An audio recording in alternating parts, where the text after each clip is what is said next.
जी दोस्तों, आज के एपिसोड में हमने बात करनी है रे टूल के कुछ मज़ीद जो फीचर हैं जो आप लोगों को सहूलत दे सकते हैं रे टूल सॉफ्टवेयर इस्तेमाल करने में। जैसे शॉर्टकट कीज़ कौन सी इस्तेमाल होती हैं, मैनुअल सॉर्टिंग, नोड एडिटिंग जो एक बड़ी अहम चीज़ है। अगर आप अपनी फ़ाइल में कोई नोड एडिट करना चाहते हैं वो किस तरह से काम करती है, और बाकी चीज़ें कुछ और जो फीचर हैं आज की वीडियो में हम लोग आपको वो इस्तेमाल करने का तरीका बताएंगे। सेकंड लास्ट एपिसोड होगा मेरे ख्याल में ये, और पार्ट हमारा 9 है।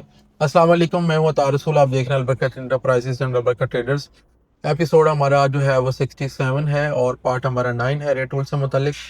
सबसे पहले हम जाएंगे स्क्रीन पे, अगर देखें तो फाइल वाले, इसमें फाइल में जाने के बाद हमें ये कुछ ऑप्शंस मिलते हैं जिसमें न्यू है। न्यू अगर हम एक नया प्रोजेक्ट स्टार्ट करते हैं, न्यू कटिंग करना चाहते हैं तो इस पर क्लिक करेंगे। कोई प्रीवियस ओपन करना है तो ओपन पे करेंगे। कोई फाइल नई इंपोर्ट करनी है इसमें DXF तो इंपोर्ट पे क्लिक करेंगे। कुछ सेव करवाना है तो वो यहाँ से करेंगे। अब ये यूज़र सेटिंग है, ये बड़ी अहम चीज़ है, इसको हम ओपन करेंगे तो आपको इसके मुतालिक भी थोड़ा समझा देंगे। अच्छा, इसमें ग्राफिक इंपोर्ट के मुतालिक जो हम चीज़ें इंपोर्ट करते हैं उनसे मुतालिक कुछ डिटेल है इसमें। जो इंपोर्ट है उसके पहले नंबर पे सबसे लास्ट में देखें कि हमने यूनिट कौन से यूज़ करने हैं, कि वो में हम उसको कर लेके आएंगे या इंपीरियल में इंचज़ में लेके आएंगे, या डिपेंड ऑन NSP, मतलब डिपेंड ऑन हमारी जो फाइल होगी उसके ऊपर। तो अगर हमारी ये फाइल इंचज़ में बनी हुई है तो हम उसको यहाँ से इंपीरियल में कर लेंगे। अगर मैट्रिक में है, में है, तो हम उसको में कर लेंगे, तो हमारी फाइल फिर एक्चुअल साइज़ में हमारे पास इंपोर्ट हो जाएगी।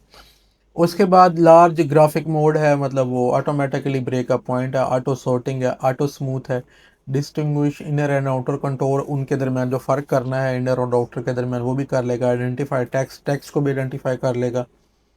मर्ज कनेक्टेड लाइंस होगी उनको मर्ज कर देगा, लेकिन उनमें कितना गैप अगर होगा, टॉलरेंस होगी 0.01 mm की, तो वो करेगा। हम कहते हैं हमारी लाइंस में कुछ ज़्यादा गैप है या ज़्यादा टॉलरेंस है तो हम यहाँ से बढ़ा के उसको बेहतर कर सकते हैं। डिलीट डुप्लीकेट लाइंस, इसमें भी टॉलरेंस का लेवल दिया हुआ है। रिमूव टिनी ग्राफिक्स, बहुत छोटे ग्राफिक्स जो होते हैं 0.1 mm के, उनको रिमूव कर दें। जैसे कोई डॉट रह गया हमारी ड्राइंग के अंदर बनाते हुए, या कोई मसाइल है तो वो, अगर हमारे ये डॉट या ये चीज़ें थोड़ी बड़े साइज़ की होंगी तो हम इधर से साइज़ चेंज करेंगे तो वो ऑटोमेटिकली रिमूव हो जाएंगे। उसके बाद इसमें यूज़र पैरामीटर सेटिंग में ड्राइंग के नंबर लिहाज से कुछ चीज़ें दी हुई हैं, कि हमारे जो बिग कंटोर हैं वो ग्रीन कलर में होंगे, मीडियम इसमें होंगे। ये लेयर से मुतालिक दिए हुए हैं, मेन इंटरफेस, ठीक है। अदर थीम कलर वगैरह ये नीचे थीम कलर दिए हुए हैं। तो ये हमारी जो वो चीज़ें हैं लेयर वगैरह, ये उनको हमने यहाँ पे कलर दिए हुए हैं, यहाँ से हम चेंज भी कर सकते हैं। एडवांस में जाते हैं तो मशीन नेम, जो मशीन का हमारी का नाम क्या है वो हम यहाँ से देख सकते हैं। उसके बाद मटेरियल डेंसिटी, अगर हम कोई करना चाहते हैं या तो वो कर सकते हैं। क्लियर कैशे कर सकते हैं। नंबर साइज, प्रिसीजन क्या है, टेक्स्ट प्रिसीजन क्या है, one way cut line, cut off line, final cut, report will be saved as after cutting. अगर हम कोई रिपोर्ट सेव करवाना चाहते हैं कटिंग से मुतल्लिक तो वो भी प्रोसेसिंग रिपोर्ट जो है वो भी हम यहाँ से सेव करवा सकते हैं। उसमें हमारे पास डिफरेंट डिटेल हो सकते हैं, कितना टाइम लगा, क्या क्या पार्ट थे, लेज़र कितनी देर ऑन रही, सारी चीज़ें यहाँ पे जो हैं वो हमें मिल सकती हैं। अच्छा, उसके बाद है मेल स्लॉट, इन चीज़ों की relation, DXF file, enable open GL popup warning. ये देखें, ये वो चीज़ें हैं जो वो फीचर हैं एडवांस लेवल पे जो लोग यूज़ करते हैं मशीन को, तो उन लोगों के काम की चीज़ें हैं। ये बेसिक जिन लोगों ने यूज़ करना है उन लोगों के काम की चीज़ें नहीं है, ना ही उनको इन चीज़ों के साथ, ख़ासकर एडवांस फीचर जहाँ भी हों, कि उनके साथ कोई पंगा नहीं लेना चाहिए।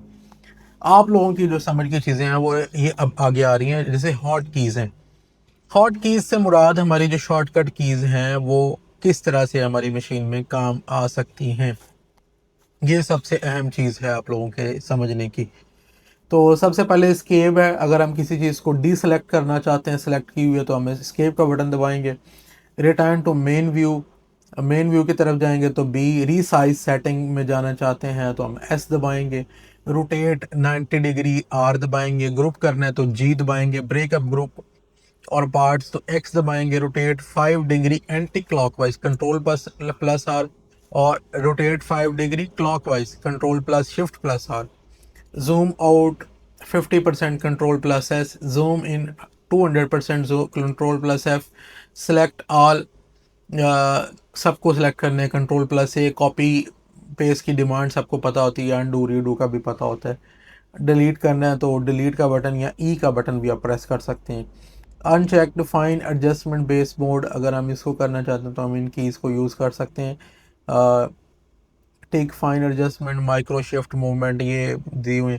सेट पार्ट्स क्वांटिटी, तो ये हम पार्ट्स को अगर सेट करना चाहते हैं तो क्यू प्लस प्लस करेंगे। Plate mode all, mode all add join, तो एन को प्रेस करेंगे। एड जॉइन का मैं आपको बता चुका हूँ पहले भी, आप किस तरह से, इसका मकसद क्या होता है और ये किस तरह से यूज़ करना है, उसको मैनुअली भी तरीका वहाँ से बताया हुआ है, और ये यहाँ पे शॉर्टकट कीज़ भी आपको पता लग गई हैं। One dragging and placing part the space, हम जो है ना अगर किसी पार्ट को आगे पीछे हम प्लेस कर रहे हैं तो स्पेस का बटन यूज़ कर सकते हैं। उसके बाद स्नैप है, enable setting, snap distance, snap absorb, ये फिर वही चीज़ें हैं जो एडवांस पैरामीटर हैं। ये आप लोगों के काम की नहीं है, यूज़र हैबिट्स में है। ठीक है, इसमें कॉपी अलाउ, नॉट अलाउ, अरे नॉट अलाउ। ठीक है, ये अगर हम कोई चीज़ें हमारी हैबिट में होती हैं, हमने कंटिन्यूसली यूज़ करनी है तो हम यहाँ से सेट कर सकते हैं। अच्छा, अब दूसरी चीज़ है कि फ़ाइल हमने इंपोर्ट कैसे करनी है, जो बेसिक हमारा वो है। फ़ाइल सेव हमने इस तरह से करनी होती है कि हम इंपोर्ट कैसे करनी है। इंपोर्ट में जाएंगे, हम अपनी फ़ाइल को सेलेक्ट करेंगे जहाँ पर भी वो पड़ी होगी, और वो हमारी फ़ाइल यहाँ पे आ जाएगी। उसके बाद जो नेक्स्ट स्टेप होता है कटिंग के लिए, वो हमारा स्टेप होता है इसका साइज़ चेक करना। साइज़ के लिए हम एस भी दबाएंगे तो भी हमारे पास ये मॉडिफाई साइज़ वाली ऑप्शन जो है ओपन हो जाएगी। साइज़ चेक करने के बाद हम इसमें लीड लाइंस लगाएंगे। लीड लाइन लगाने के बाद हम चेक कर लेंगे अपनी सेटिंग, और लीड लाइन क्योंकि शो नहीं हो रही, क्योंकि मैंने डिस्प्ले से ये सारी चीज़ें बंद की हुई हैं। तो हम travel path plus cutting path plus numbering, travel path को हम बंद कर देंगे ताकि हमें ज़रा चीज़ें ईज़िली समझ आ जाए। उसके बाद स्टार्ट पॉइंट ये हमने इनेबल कर दिया, अब हमारे पास वो लीड लाइन ये सारी चीज़ें उसी तरह से शो होने लग गई। उसके बाद हम इसको सॉर्ट करेंगे। ठीक है, लेयर पैरामीटर हम चेक करेंगे, और फिर हम फ्रेम करके रिमोट से और इसकी कटिंग स्टार्ट कर सकते हैं। अच्छा, कुछ चीज़ें और हैं, जैसे फाइल में हम जाते हैं तो जैसे ये डायग्नोस्टिक टूल है। डायग्नोस्टिक टूल में हम क्या कर सकते हैं कि जैसे रिमोट टेस्ट है, हम रिमोट के बटन जो हैं और ये चीज़ें हैं उनको टेस्ट कर सकते हैं। तो ये रिमोट के इसके लिए मोबाइल हैंडल्ड ऐप चाहिए। अच्छा, उसके बाद इनपुट आउटपुट मॉनिटर है, इसकी मॉनिटरिंग अगर हम इनपुट आउटपुट की करना चाहते हैं, हमारी जो इनपुट आउटपुट है कार्ड की वो सही काम कर रही हैं कि नहीं कर रही, सर्वो मॉनिटरिंग एडवांस में। ठीक है, ये चीज़ें यहाँ पे जब हमारी मशीन कनेक्ट होती है तो ये हमें पता लग जाती हैं। ये चीज़ें आप लोगों को बताने का ज़रूरी नहीं है, लेकिन ये बताने का मकसद ये है कि कभी अगर आपको कोई प्रॉब्लम होती है तो आप डायग्नोस्टिक पे जब किसी भी इंजीनियर के साथ या मैन्युफैक्चरर के साथ कनेक्ट होते हैं तो शायद कभी ज़रूरत पड़ जाए। कैपेसिटिव सेंसर, ये तो अक्सर लोगों को ज़रूरत पड़ जाती है, बाज़ औक़ात इसमें फॉल्ट आ जाते हैं तो ये कैपेसिटेंस यहाँ पे ज़रूरत आ रही होती है। फिर गैस डीए करेक्शन, ये तो बहुत ज़्यादा ज़रूरत पड़ती है। O2 की ये कैलिब्रेशन होती है, बेसिकली हमारी जो गैस वाला कंट्रोलर लगा होता है उसकी, वो यहाँ से हम कर सकते हैं। इस पे डिफरेंट वीडियो मौजूद है। मशीन कोऑर्डिनेट इन्फो, ये जो बाकी चीज़ें हैं मेरे ख्याल में इनकी आप लोगों को ज़रूरत नहीं है। ये मैन्युफैक्चरर तक ही आप रहने दें, इससे नीचे वाली चीज़ें तो वो ज़्यादा बेहतर है। ये मशीन रिपोर्ट है, यहाँ से अगर हम कोई रिपोर्ट लेना चाहते हैं मशीन से मुतल्लिक, पढ़ना चाहते हैं प्रोसेसिंग रिपोर्ट वगैरह कि मशीन हमारी की कट टाइम कितना है, प्लान प्रोसेस टाइम कितना है, प्लान पर्सिंग टाइम क्या रहा, पर्स नंबर कितने हुए, रैपिड ट्रैवल लेंथ कितनी हुई, कटिंग लेंथ कितनी हुई, साइज़ क्या रहा, ये वो सारी चीज़ें हम यहाँ से पढ़ सकते हैं। ये आपके काम की चीज़ है। नेस्टिंग रिपोर्ट अगर हम कोई लेना चाहते हैं तो ये नेस्टिंग रिपोर्ट भी हमारे पास यहाँ से आ सकती है। अच्छा, इंस्टॉल टूल, ये खैर इनकी ज़रूरत नहीं है, मैन्युफैक्चरर एंड वाली चीज़ें हैं। मेरे ख्याल में बहुत सारी चीज़ें जो हैं बहुत हद तक मैंने आप लोगों को एक्सप्लेन कर दी हैं। जो चीज़ें आप लोगों के मतलब की नहीं है, मैन्युफैक्चरर के एंड वाली हैं, वो मैंने आप लोगों को कुछ चीज़ें, बहुत सारी चीज़ें जो हैं वो नहीं बताई जैसे।